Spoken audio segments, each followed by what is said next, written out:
네, 7강 2교시 시작하도록 하겠습니다. 저희가 청소년 여가 문화에 대해서 살펴보고 있습니다. 2강에서는 청소년 여가의 필요성부터 한번 살펴보기로 하죠. 우리가 청소년기라는 게 이제 특수한 시기죠. 인생의 생애주기에서 청소년기는 어떤 성인의 바로 직전의 시기라고 했죠. 그래서 청소년기에서는 상당히 과도기고, 특히 우리나라의 청소년들은 대학 입시라는 어떤 경쟁 체제가 상당히 공고화되어 있기 때문에 청소년기가 학업에 대한 어떤 그 압박감, 피로감, 이게 상당히 높다. 그렇기 때문에 더욱더 청소년기의 여가는 상당히 중요합니다. 어, 청소년기에 만약에 여가 활동이 없다면 아마 견뎌내기 상당히 힘들 수도 있습니다. 그래서 어떤 다른 시기의 여가도 상당히 중요하지만 청소년기의 여가는 상당히 필요하기도 하고 청소년기 여가의 어떤 효능성도 상당히 높습니다. 어, 여러분이 생각하면 이 밀도가 상당히 높은 경쟁 사회에서 우리가 어, 가족 제도도 상당히 변했다고 그랬습니다. 그래서 가족 제도도 상당히 처음에는 대가족에서 우리가 핵가족에서 또 그리고 1인 가구가 많이 늘어나고 있죠. 그러면서 요즘에 대한 가족이라고 해서 대한 가족도 많이 늘어나고 있습니다. 그러면서 청소년들이 계속 또 고립되죠.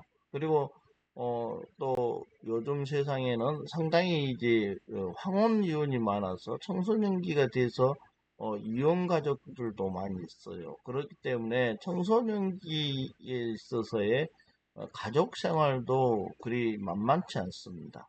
그리고 학업 문제도 있고요. 그래서 요즘에는 이제 대한 가족이 여가의 기능, 여가는 결국 정서의 기능으로 이어집니다.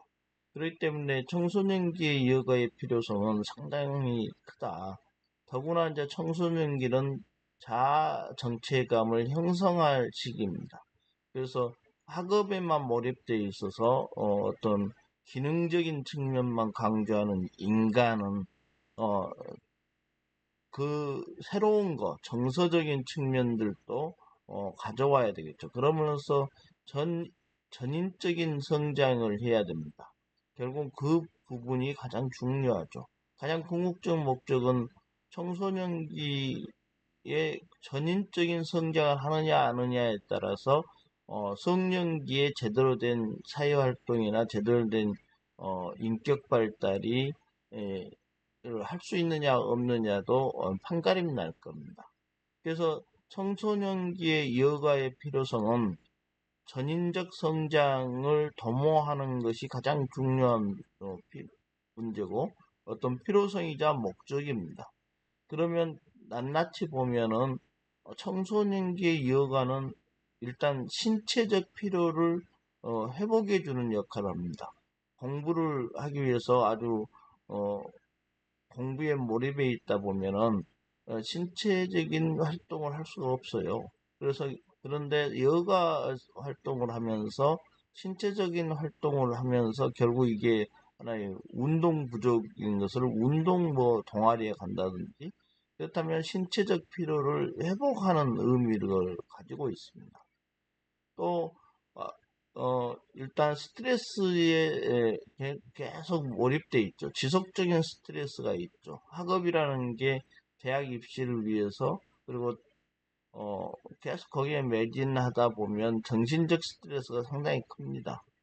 그날도 청소년기는 여러 가지 이 정신적인 방황을 하죠. 결국은 신체의 빠른 성장과 정신과의 부조화도 있고 또 한편으로는 양가 감정도 많이 가지고 있습니다. 부모로부터의 의존을 하면서 또 독립하고자 하는 또래 집단 간의 여러 가지 문제, 정신적 스트레스들이 쭉 많은데 청소년기 여가를 통해서 특히 동아리 활동을 통해서 그리고 어떤 봉사 활동을 통해서 정신적인 자기 만족, 어떤 만족감 같은 게 너무 높아지고 그래서 정신적 스트레스를 해소하는 기능도 하죠. 그런가 하면 여가 활동을 하면서 여러 사람들을 만나게 되면서 결국 성인기의 사회활동의 전초 단계인 청소년기의 어떤 모임을 통해서 사회 구성원과의 어떤 관계성을 향상시킬 수 있죠.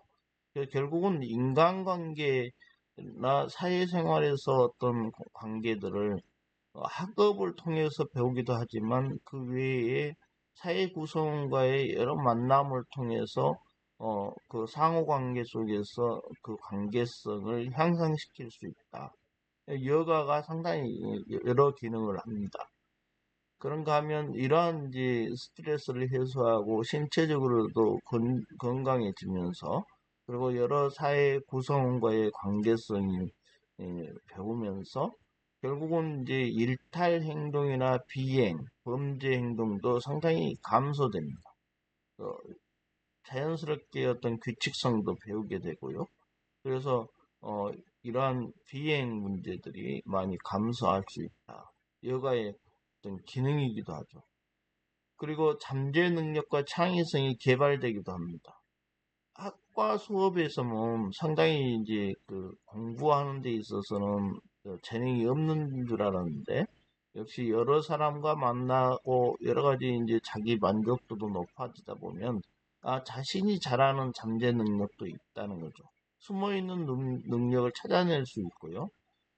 그렇게 되면 이제 여러 가지 일들을 뭐 봉사 활동을 한다든지 동아리 활동을 한다든지 그럼 여가 생활을 하면서 본인에 대해서 제대로 된 이제 창의적인 것도 생각을 하고 그래서 자기의 능력이 이런 다른 능력이 있구나 하는 것을 발견하게 된다는 것이죠. 그래서 청소년기의 여가의 필요성은 특히 이 우리나라의 국면에서는 필요하다.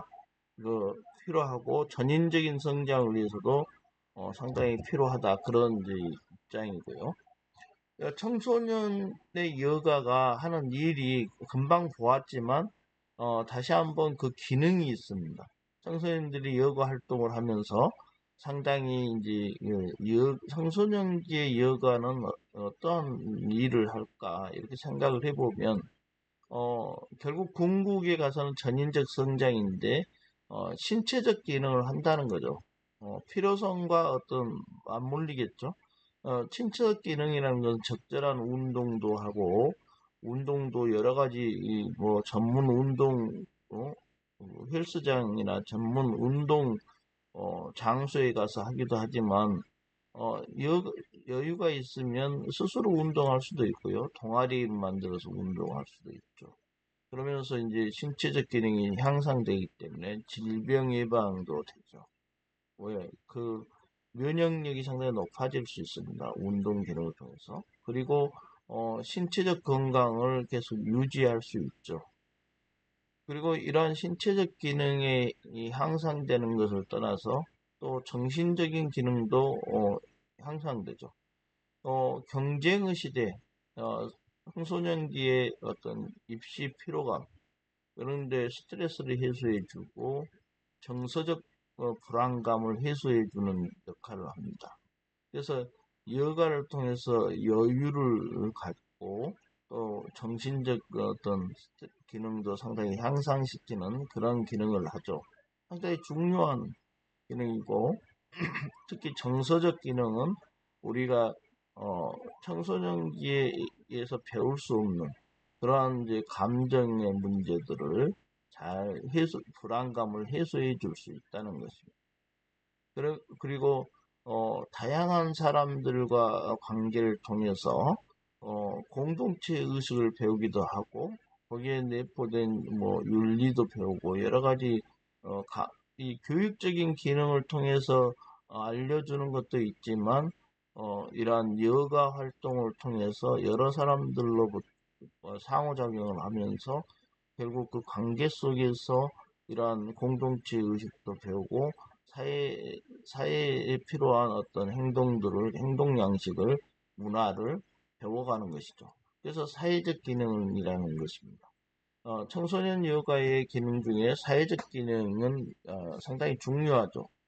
이러한 기능을 이러한 기능에 더해서 전인적 성장에 직접적인 영향을 주는 이제 본인의 잠재 능력이나 창의성을 개발하기도 하는, 그리고 교과 과목에서 배우지 못했던 영역들을 상당히 다시 배움으로써 그러한 여가 활동을 통해서는 스스로 자기 자발적 활동이자 참여이기 때문에 상당히 교육적 기능이 높다.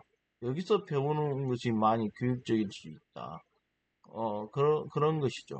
특히나 대학 입시에 매몰돼서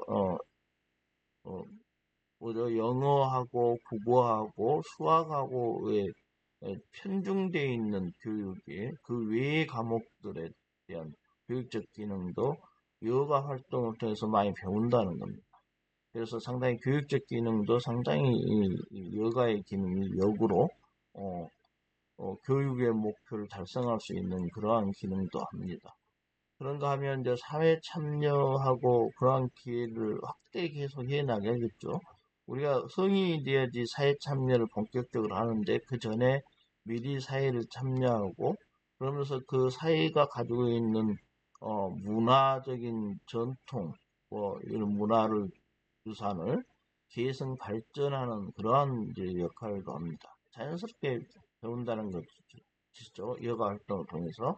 그리고 그런가 하면 또 독특한 시각을 가지고 새로운 문화를 창조하는 기능도 합니다. 그래서 굉장히 청소년기의 그 여가 기능은 상당한 문화적 기능도 합니다. 그런가 하면 에너지를 재충전하죠. 여가라는 것은 단순히 쉬는 것도 있고 또 어떤 쉬는 여유 시간을 가지고 어떤 활동을 하는 것도 있다고 그랬습니다. 그래서 청소년기에 이 지친 신체적인 문제를 회복시켜주고 정신적인 피로도 상당히 이제 스트레스도 해소해주고 그러다 보니까 신체적이나 정신적으로 다시 이제 건강해지고 그러므로 그 회복 능력을 가지고 어떤 발달 과업을 행하는 데 있어서 새로운 힘으로서 작용한다는 거죠. 이건 재생산 기능은 꼭 비단 청소년기의 여가의 기능뿐만 아니라 우리 성인기의 여가의 기능이기도 하죠. 그래서 우리가 쉰다는 거, 그리고 또 그게 그 시인의 단위인 가족이라는 게 뭐 혈연적인 가족이 아니지만 어떤 가족이 있다는 거, 그런 가정이 있다는 거, 이런 가정에서의 쉼은 상당히 중요하고 그것이 바로 정서 기능이 회복됨으로써 여러 가지 이제 다시 새로운 활력을 받을 수 있다는 것에서 여가의 문제는 상당히 정서의 문제이고 또 어떤 새로운 힘을 창출하는 그러한 하나의 과정이다. 이렇게 보면 좋겠습니다. 그런가 하면 이제 청소년 여가 활동을 통해서 여러 사람들을 만나는데 그것이 사회적 기능을 하고 교육적 기능도 하고 문화적 기능도 하지만 청소년기의 과제가 하나가 있죠. 우리가 자아 정체감을 형성하는 것도 있고 또 거기에 이제 어떤 성의 정체성을 확립하기도 하는 시기입니다.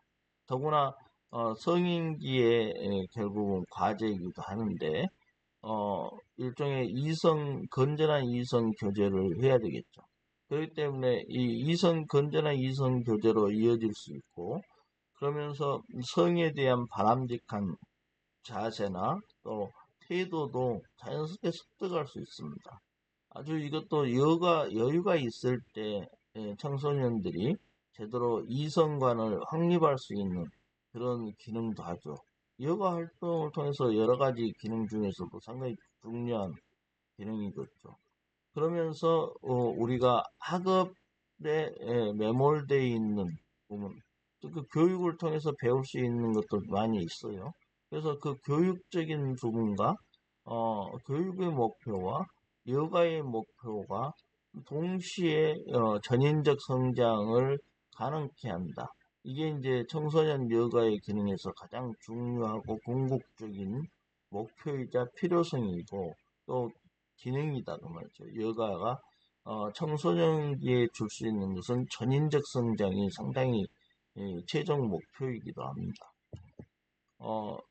그런가 하면 이제 우리가 청소년 여가 활동을 우리가 보는데 이게 이제 옛날 자료이기도 합니다만은 문화체육관광부에서 2015년도에 본 그 자료예요. 그 외에도 또 계속 자료들이 나오는데 여기다 실지는 못하고 결국 보면은 이제 전국 문화 기반 시설 연도별 현황인데 우리가 뭐 국립도서관, 공공도서관, 박물관, 미술관, 문화회관, 지방문화원, 문화의 집 이런 이제 그 카테고리를 가지고 현황을 쭉 살펴봅니다. 이렇게 이제 저번에도 얘기를 한번 한 것 같은데 여러분들이 이렇게 통계 자료를 계속 찾아보는 것도 상당히 중요합니다.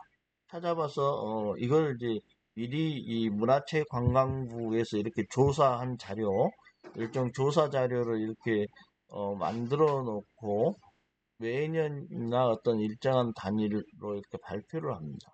이러한 자료들을 찾아보는 것이 상당히 중요한데요. 찾아보고 데이터 뭐 총계가 2015년에 2,519개 정도가 됐다는 단위가 개소니까요. 그래서 이게 2,519개 정도 됐는데 이러한 이제 데이터도 확인해 볼 필요가 있습니다. 이렇게 관심이 있는 부분에 데이터를 이렇게 찾아보고 이러한 데이터의 추세를 봐야 됩니다. 이러한 통계 자료에 이러한 미리 준비해 놓은 것을 뭐 이렇게 조사해 놓은 것을 패널 데이터라고 하는데요. 이러한 데이터의 이 추세를 봐야 됩니다. 그래서 통계 추이를 살펴봐야 되겠죠. 통계 추이를 보니까 2008년도는 1612개에서 2015년은 2519개로 이렇게 계속 늘어나고 있으니까 전국 문화 기반 시설이 상당히 이제 많이 늘어나고 있다.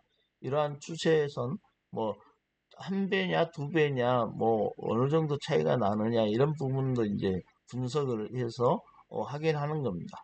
통계 추이를 이렇게 살피고 내용을 이렇게 분석을 해보면 이게 계속 늘어나고 국립도서관이 계속 없다가 계속 이제 하나씩 늘어나고 있구나 그런 부분들을 이제 알 수 있죠. 다른 데이터들도 계속 이게 숫자가 늘어나고 있다. 그렇다면 이제 문화 기반 시설이 확충되고 있다. 그러면 미래도 어떨까요? 늘어날 것이다. 전망할 수 있죠. 우리가 미래는 계속 예측하는 게 아니고 뭐 창조한다고 하지만 당장의 미래는 예측해야 됩니다. 예측해보면 2015년에 2,519개였으니까 2023년도에는 3,248개로 늘어났어요. 작년 걸 조사해 보니까. 그렇다면 전반적으로 엄청 이제 많이 늘어난 거죠. 이렇게 이제 이 통계를 보면서 여러 가지 통계가 주어지면 그 통계의 추이를 살피십시오. 그러고 나서 두 번째 것을 어떻게 변화했는지 추세가 상승세냐, 추세가 하향세냐, 추세가 그냥 완만하냐 이런 부분들에 대한 분석을 해나 들어가야 됩니다. 그러고 나서는 그 분석한 결과를 가지고 미래는 어떠할까, 가까운 미래는 어떠하고 또 어떠해야 되느냐 이제 이런 부분들을 우리가 판단할 수 있다는 거죠. 그러니까 그런 방식으로 데이터를 보는 게 중요하다는 것을 저번에도 말씀드린 것 같습니다. 그런가 하면 청소년 수련 시설을 보면 청소년한테 직접 관련이 있죠. 청소년의 수련 시설 현황은 2014년 데이터인데 2015년에 조사를 했고요. 여성가족부 내부 자료로 보면 총계가 한 수련관, 문화의 집, 수련원, 야영장, 유수호스텔 이렇게 조사를 했고 공공과 민간을 조사를 했네요. 이렇게 해가지고 종합한 게 이때 787개였습니다. 그래서 계속 이 부분도 보면 예, 이때 2015년에 2014년 기준으로 보면 787개인데 2023년도에는 850개로 집계됩니다. 그렇기 때문에 이제 이것도 상당히 이제 좀 늘어나고 있는 추세다. 이렇게 보는 거죠. 그리고 바람직하다. 특히 청소년 수련 시설이 많아지면서 청소년들이 어, 단순히 학교 교육에만 매몰되지 않고 여러 가지 여가 활동을 할 수 있겠구나. 이런 이제 생각이 들 수 있는 것이죠. 청소년들 여가 활동 유형 및 참여율을 보면, 어, 우리가 이제 복잡하게 이렇게 많이 분석을 해놨습니다. 단위가 이제 퍼센트인데, 통계청의 자료죠, 여기서는. 통계청의 자료고요. 각 연도인데 2011년, 2013년 남자, 여자, 중학교, 고등학교, 대학생 이렇게 나누어서 구분을 해놓고 여러 가지 항목은 TV, DVD 시청, 컴퓨터 게임, 그리고 휴식, 사교 관련 일, 그리고 문화예술 관람, 자기개발, 스포츠 활동, 종교 활동, 창작적 취미, 여행, 가사일은 좀 그러네요. 보통 이제 이 지금 카테고리가 이 항목이 우리가 여가라는 것을 잘 보여주죠. 우리가 남은 시간 일하지 않고 학생들은 공부겠죠. 주업이. 그러면 청소년기에 이제 주된 일을 빼고 나머지 시간은 어 주말이나 휴일인데 휴식도 있죠, 여기 휴식. 단지 휴식도 여가라고 했고, 휴식이 외에 어떤 활동을 하죠, 또. 뭐, TV를 시청한다든지, 컴퓨터 게임을 한다든지, 사교 관련 일을 한다든지, 이런 문화예술 관람도 한다든지, 자기개발도 하고, 스포츠 활동도 하고, 종교 활동도 하고, 창작적 취미 활동도 하고, 여행을 가는 일, 심지어는 안 하던 가사 일도 도와준다든지, 뭐 이런 것들도 여가로 본 겁니다. 포괄적으로. 그래서 여가란 무엇인가를 우리가 배웠지만 어떤 단순한 쉼이다. 그러면 휴식이라고 볼 수 있고 그걸 플러스 활동이다. 그러면 이외의 것을 볼 수 있다는 거죠. 여기 잘 보여주고 있죠. 이런 것들을 조사한 것은 여가 활동에 여러 가지 유형이 있는데 또 얼마나 참여하느냐 이것도 한번 살펴본 거죠. 그리고 이제 조사해 보니까 여기 2011년에 TV 시청 많이 했는데 2013년에 좀 줄어든 것은 또 다른 데로 많이 이전에 갔다는 겁니다. 그래서 쭉 보니까 대체로 비슷비슷하고 스포츠 활동이 좀 늘어나기도 하고 또 어느 정도 있는데 게임 같은 경우도 40% 차지하고 있고 TV 시청도 61%, 57% 차지하고 있는 것이죠. 요즘에 어떨까요? 한번 이때는 데이터가 이렇게 TV, DVD 이쪽으로 이렇게 2011년, 13년 정도 보통 10년이 넘기 전인데 지금 10년, 2024년 아니에요? 그래서 2018년 자료만 봐도 여기에 과학기술정보통신부가 조사했죠. 여기서 보면 벌써 인터넷 SNS가 상당히 관심이 있다는 겁니다. 과학기술정보통신부가 조사를 했고 한국인터넷진흥원도 조사를 함께 했죠. 2018년도는 역시 이게 정보화가 더욱더 고도화돼서 2018년 SNS 사용이 96.2%로 거의 엄청나게 많죠. 그것도 모바일 핸드폰을 가지고 많이 SNS를 하고 또 음악 듣기도 하고 온라인 게임 등도 상당히 83.5%로 높아졌죠.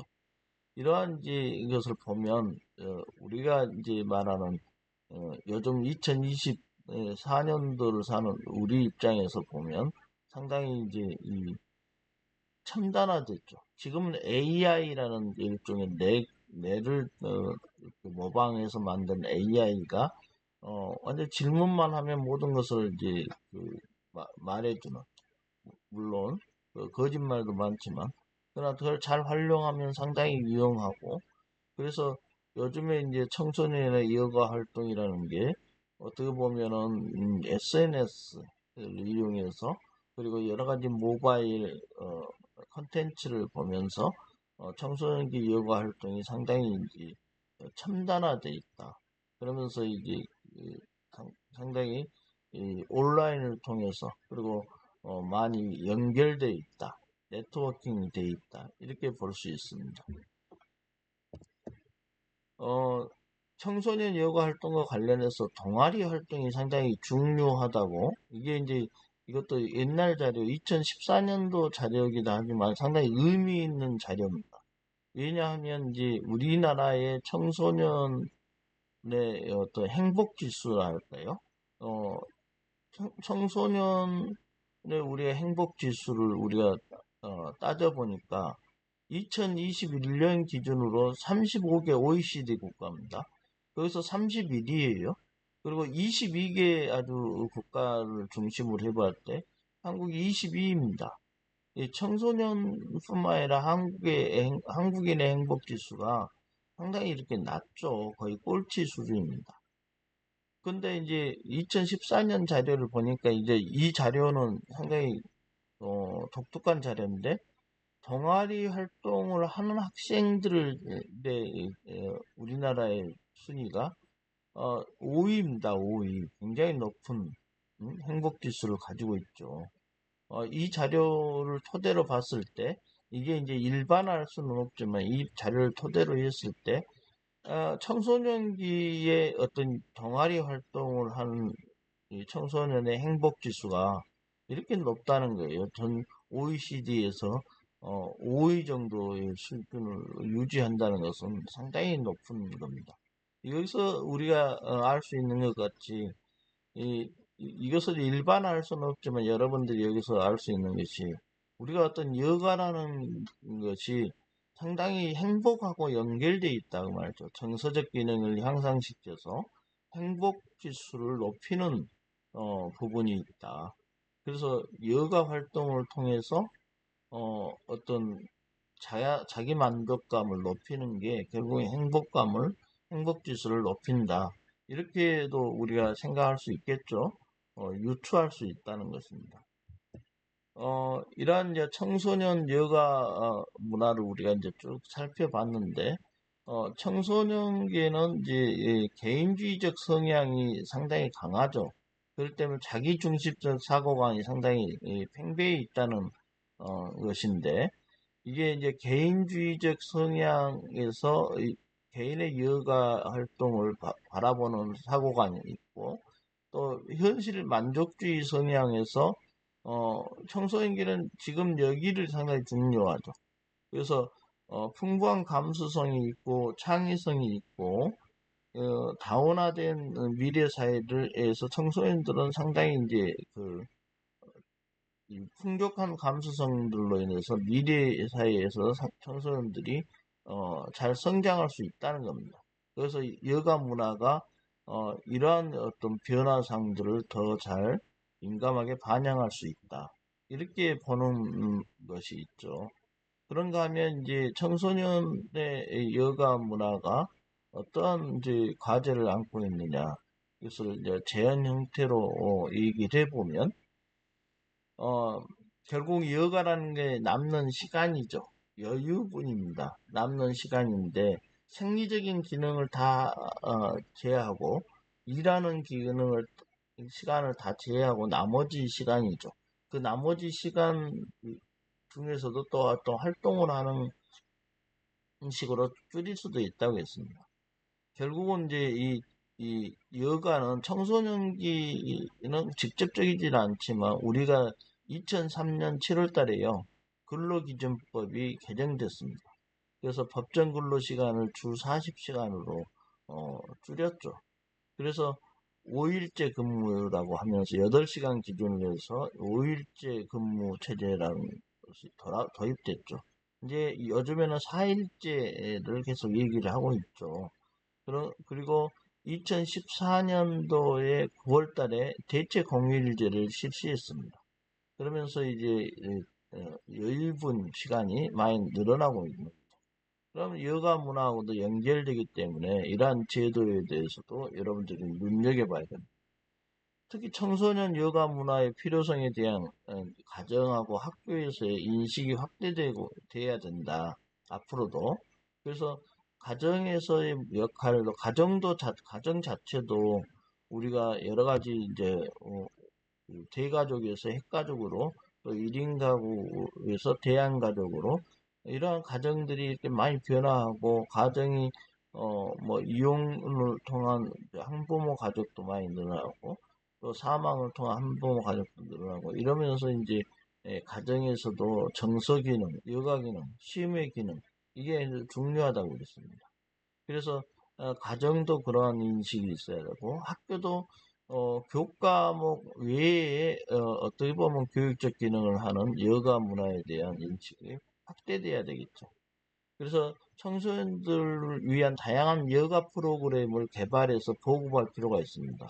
이게 이제 다양해야 되겠죠. 그러면 청소년들이 다양한 활동을 참여하도록 해야 됩니다. 프로그램을 개발하고 보급하는 일이 상당히 중요합니다. 그 중에서도 동아리 활동은 직접적 효과를 봤죠. 우리나라가 어린 청소년 행복지수 국제 비교 연구 결과에서 효과성이 증명됐습니다. 그래서 더욱더 이런 동아리 활동을 지원하고 또 활성화되도록 또 지원하고 또 동아리 활동을 제대로 이루어지도록 여기에서 여가 프로그램도 개발해서 보급해 줘야 됩니다. 이러한 것이 중요하고요. 청소년들을 위한 다양한 여가 문화 시설도 확충되고 있는데 더욱더 가속화돼야 되겠죠. 특히 여기서는 온라인과 오프라인의 연계성이 좀 중요하다고 생각됩니다. 사이버 공간에 매여 있는 청소년들이 다양한 이제 오프라인에서 다양한 프로그램을 통해서 이렇게 여가 문화 시설에 와서 또 유기적인 연동을 통해서 온라인과 오프라인의 결합도 상당히 생각을 해봐야 될 문제죠. 청소년 여가 활동을 지도할 수 있는 역량 있는 청소년 지도사를 훈련하고 배출할 필요가 있다. 청소년 지도사는 역량 강화를 좀 해서 청소년을 지도하는 데 있어 올바른 방향성을 가지고 전인적 성장을 할 수 있도록 도와줘야 되겠죠. 특히 여가 활동을 통해서 스트레스를 해소해주는 그런 방향의 지도가 필요할 것입니다. 특히 그리고 이 청소년기의 저소득층의 문제 그리고 결성 과정의 문제 이러한 청소년들을 위한 건강과 프로그램을 별도로 마련해서 복지적인 측면에서 접근을 할 필요가 있다. 그렇다면 이 청소년들의 어떤 그 여가 활동에 대한 어떤 그 차별이 생기지 않을 것이다. 특히 청소년기는 과도기라고 했습니다.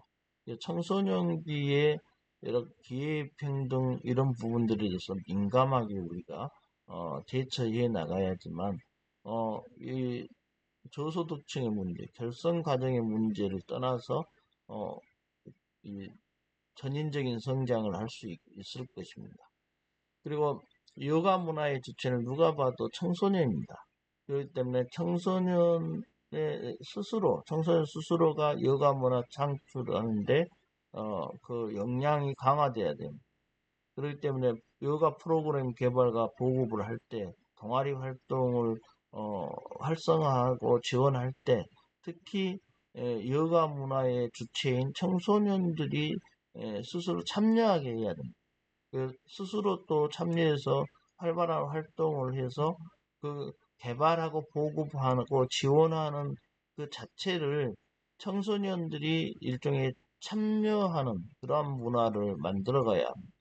그래야지만 자신의 문제들을 자신이 직접 참여해서 그것을 자기들이 만든 프로그램을 가지고 더 애착을 가지고 자신이 만든 방향의 동아리 활동을 더욱더 잘 할 수 있을 것입니다.